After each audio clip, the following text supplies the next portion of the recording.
can live your life. Cut it off. A cocoa tree or a fig tree need an owner to tend it. Every fruit producing tree require a dedicated ownership with love and care, chemical nurturing and irrigation out of the rainy season, and occasional cutting down of flying tree branches seeking where to survive. Branches that are flying about, coming to attach themselves at will to the tree because of the tree potentials to prosper. But when all what everybody in the village wants is to be seeing the fig tree in the distance with green leaf, and they all want fruits from it, such tree will automatically end up receiving rebuke, dishonor, disrespect, curses, anger from every hungry folks, and even his branches will argue themselves out of his public blame that they produce no fruit because he supplied them not enough life from his roots. And because nobody cared to cut off earlier when the tree is growing up, so the complaining branches who brought nothing to the house but want to pull down the whole building, such branches of a tree will end up dry, with the tree sharing the same shame of the falling old tree at the end of the day. So to be for everybody, to have the capacity to be for everybody, you needed to belong to somebody whose job is to be cutting off some type of people away from your life, so that you don't end up as somebody with nobody who has lost the ability to retain somebody because you don't want to be somebody with nobody. So the following verses of the Bible say something about the tree and its fruit. So any religious or political or social advisor encouraging you to get yourself hooked up with somebody in any relationship that is not producing good result in your life is an agent of Satan. Cut it off. And for more, when the tree severe away branches, the same tree is given the natural capacity to grow another one instead. If you look at Matthew chapter 3 verses 10, it said the axe lies ready at the root of the trees, and every tree that does not produce good fruit will be cut down and thrown into the fire. Matthew 7:18 says, a good tree cannot bear bad fruit, and a bad tree cannot bear good fruit.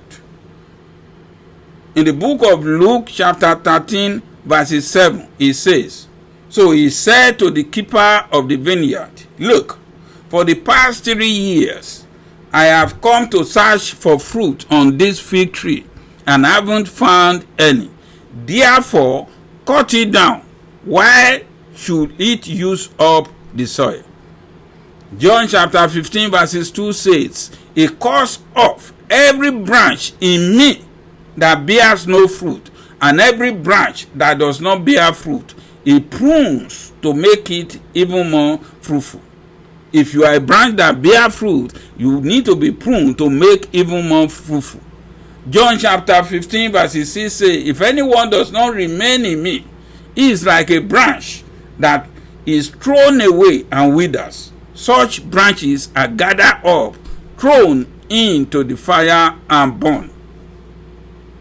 Somebody may want you to do something for your life, but if that is not what you imagine in your mind to do, it's not going to work.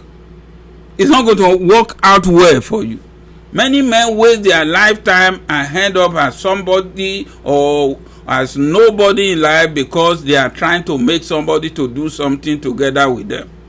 You can have somebody with you, and that person may be the tool being used by your enemies to make you end up as nobody. A man or a woman is not a machine, but his physical brain and body functions as a machine, which he operates in his mind. So the automatic creative mechanism within you can operate only one way. It must have a target to shoot at. You must first clearly see a thing in your mind before you can do it. When you do see a thing in your mind, your creative success mechanism within you takes over and does the job better than you could do it by conscious effort or willpower. Your failure to achieve your goal in life is because you want and try to do one thing with somebody, but the other person you are trying to do such thing with picture in his or her mind something else. So what you are trying to force yourself to do in order to please others is not what is in their own mind to do. He or she already got complete different goals and objectives, miles away from what you are planning together to do. The Bible says, can two work together except they agree? Both of your soul must be in one accord with one another or with the other person before you can do something together successfully. So why are you wasting your life trying to get somebody to do something with you when he or she have a different goal, different from yours? So the mental picture of yours within you is the strongest force that you have to achieve your goal, not the help or support somebody gives you. There is love inside of you, and you can only eradicate loneliness in relationship with another person. But you have to understand that every man or woman has his or her own character, attitude, and disposition. He or she will give you his or her love or companionship or friendship mix up with who he or she is as a person. Love your neighbor as yourself simply means put the other person in your position. If you are him, if you are her, what will you do in this situation, in this position or circumstances? How will you react to what you are doing to him or doing to her right now? So put yourself in position of your husband, put yourself in position of your wife, put yourself in position of your boyfriend, put yourself in position of your girlfriend, put yourself in position of your tenant, put yourself in position of your landlord, put yourself in position of your customer, put yourself in my position that I'm talking to you now. Put yourself in position of your father, your mother. Put yourself in position of your kids. Do to others as you want them do unto you. This is the only law given to man by God. And this law is the answer to the riddles of love.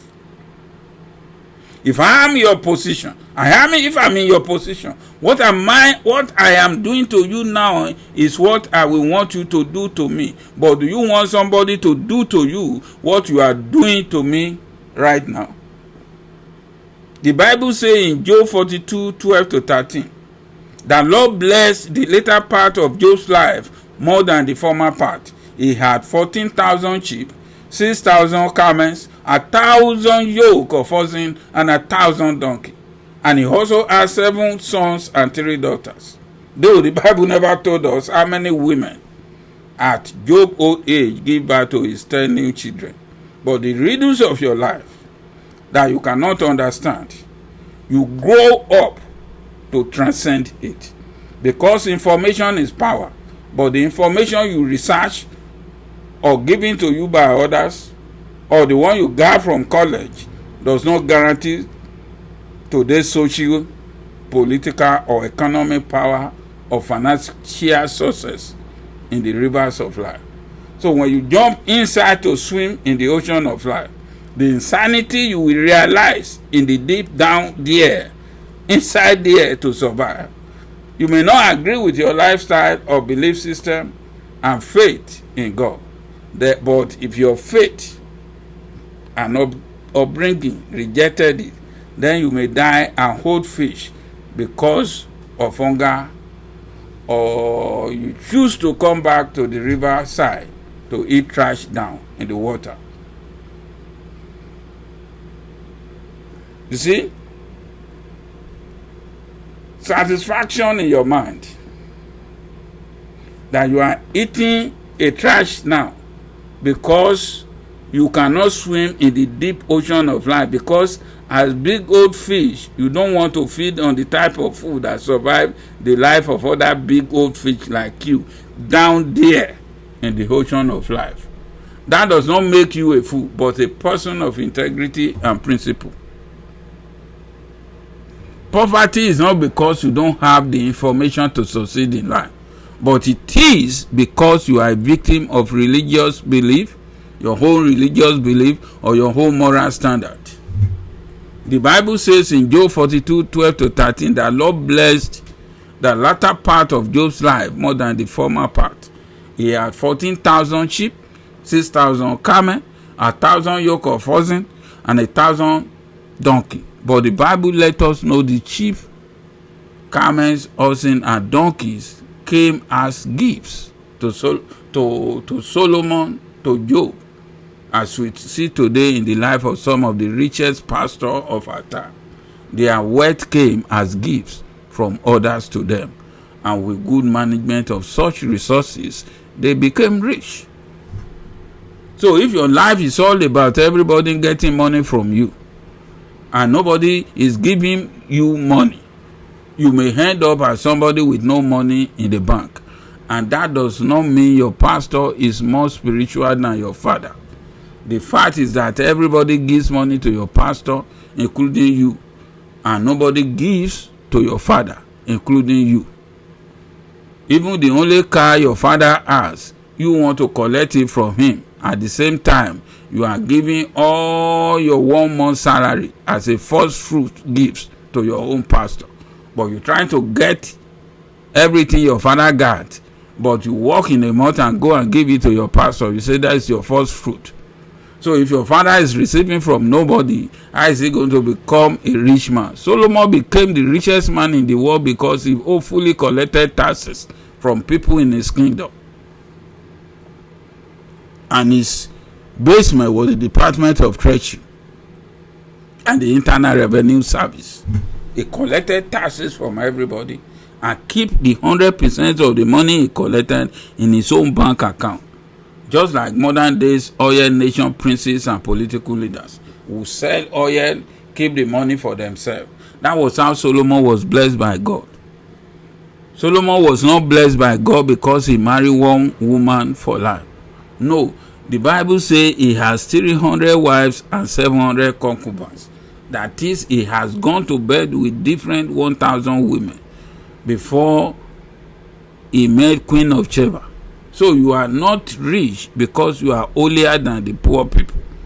You are rich because you set up a process in life where your sources of income is not limited to your needs. Somebody is giving to Solomon constantly.